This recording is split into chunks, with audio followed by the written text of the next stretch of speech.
They didn't hold a press conference, didn't drop a teaser trailer, didn't even warn society in advance. They just lived their lives. And somehow, that alone caused chaos. One moment they were simply celebrities doing their jobs. The next moment, the internet was confused, uncomfortable, and typing very fast. No scandals, no dramatic speeches, no explanations provided, just women existing outside the script and watching the system quietly panic. This is the story of people who did absolutely nothing extraordinary, yet still managed to shake expectations by refusing to play along. Prewa Soothomphong chose transparency over speculation. Rather than relying on coded language or strategic ambiguity, she openly shared her relationship with her girlfriend online, naturally, publicly, and without theatrical framing. There was no attempt to soften the message, no effort to blur meaning for safety. For a culture long accustomed to silence, that clarity felt threatening, because honesty leaves no space for denial. When queerness is visible and unmistakable, it forces confrontation not with scandal, but with reality. Prewa's openness disrupted the quiet agreement between celebrity culture and audience expectation. Don't say too much, don't confirm too clearly. By rejecting that rule, she normalized queer love in its most ordinary form, shared moments, public affection, everyday presence. And sometimes, the most radical act is simply refusing to hide. With an androgynous aesthetic and a fluid approach to love, Yogurt Natasha never attempted to explain herself. She did not ask to be understood. She did not seek approval. She did not offer disclaimers to make her choices easier to accept. Her image, her relationships, and her identity existed without translation. That refusal unsettled audiences accustomed to women justifying every deviation from the norm. In a culture that demands clarity, Yogurt embraced ambiguity not as confusion, but as freedom.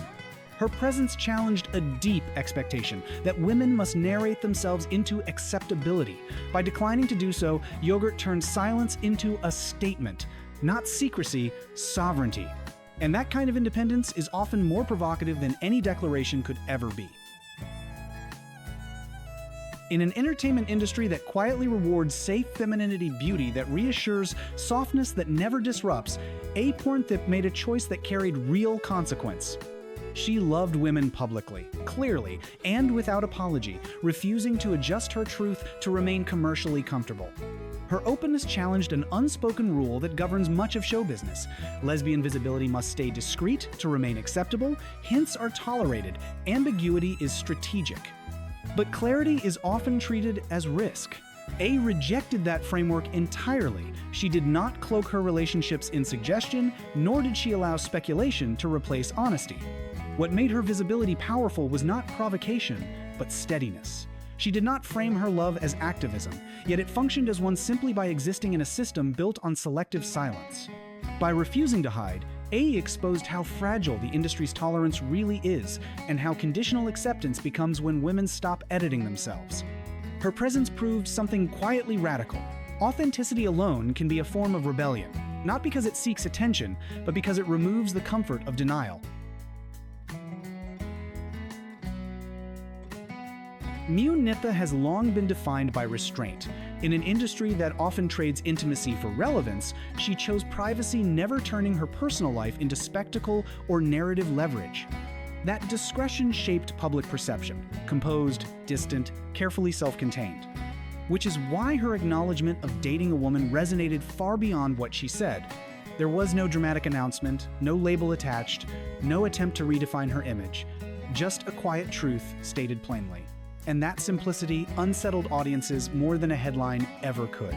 It left no performance to critique, no controversy to amplify, only reality. Mew's experience revealed a truth often overlooked. Queerness does not need spectacle to be valid. Loud declarations are not a requirement for authenticity. Sometimes, the absence of drama is precisely what forces reflection. Her quiet honesty demonstrated that visibility can exist without exposure and that truth, when spoken calmly, can echo louder than any declaration designed to shock. As part of a younger generation, Thenarn Kanyui represents a deeper cultural shift, not just in visibility, but in how identity itself is understood. She is comfortable with ambiguity in gender expression, desire, and self-definition, and she does not rush to translate that comfort into fixed labels for public consumption. She refuses categorization, and that refusal unsettles audiences conditioned to sort women neatly to define, name, and contain them. In a culture where clarity often functions as control, Thanarung's openness without explanation feels destabilizing. She does not deny identity, she resists confinement. Her presence signals a future where identity is not something to be announced, defended, or summarized. It is something lived, evolving, and self-determined. For some viewers, this approach feels disorienting because it removes the familiar framework through which meaning is usually assigned. Thanarung does not offer definitions. She offers possibility. And that possibility suggests a future where existence no longer needs permission or explanation to be real. For years, Ploi Chamarn represented the ultimate heterosexual fantasy in Thai, popular culture glamorous, sensual, and carefully constructed for admiration. She was desirable in a way that felt controlled, almost curated, shaped to fit an industry that thrives on predictability. Her image suggested freedom, yet it existed within invisible boundaries defined by the male gaze. Then she spoke honestly about loving women. The shock that followed was not rooted in homophobia alone. It was something more uncomfortable, a sense of lost ownership. Audiences were not prepared to accept that a woman could remain desirable without being available to male fantasy. Ploi's truth disrupted a long-held illusion that beauty, once admired, somehow belongs to those who admire it. What made her moment powerful was her refusal to compromise. She did not soften her image, retreat into silence, or repackage her honesty into something more palatable. Instead, she allowed truth to sharpen her presence. Her confidence became more defined, her allure more autonomous. She was no longer an object of projection, but a subject in control. Ploi's impact lies in that shift.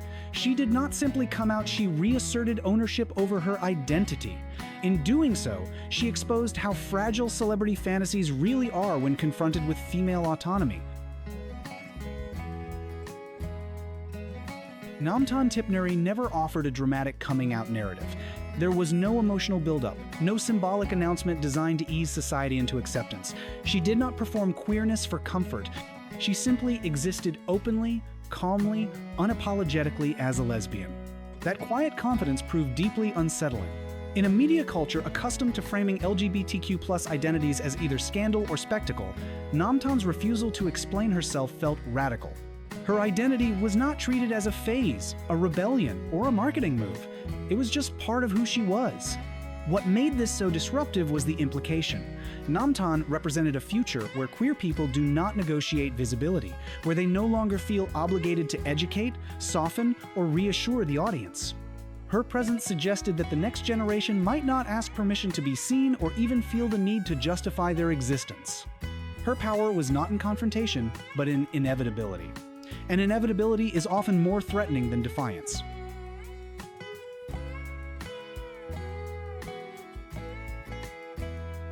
Gaji Tachakorn's influence has never depended on dramatic statements or viral moments. Her power lies in consistency.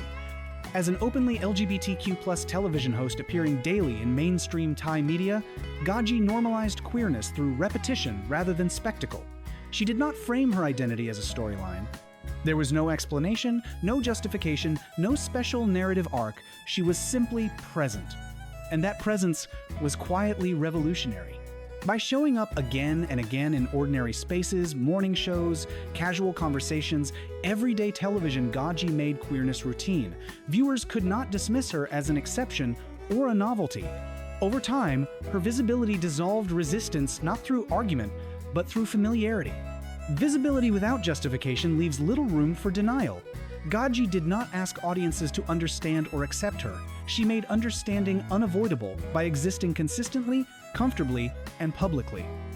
In a culture where silence was long mistaken for harmony, her steady presence reshaped what normal looks like not in one moment, but day after day.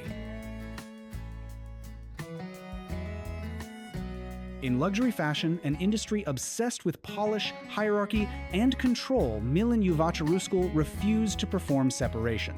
She did not divide her identity from her art, nor did she package queerness as a subtle accent meant to pass unnoticed. Her love for women was woven directly into her creative language silhouettes, concepts, campaigns, and statements. It was visible, intentional, and unapologetic. Critics were quick to label it an agenda, as if identity becomes political only when it stops catering to comfort. Supporters recognized something else entirely: honesty. Mylan exposed an uncomfortable truth the industry prefers to ignore.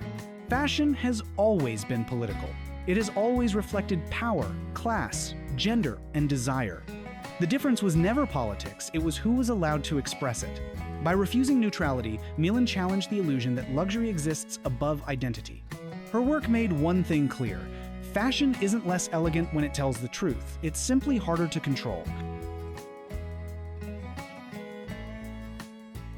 When Dao Pimthong acknowledged attraction to both men and women, the backlash arrived almost immediately and predictably. She was labeled confused, experimental, unreliable. The reaction revealed a familiar double standard. Bisexual women are rarely questioned for loving men, but relentlessly scrutinized for loving more than one gender.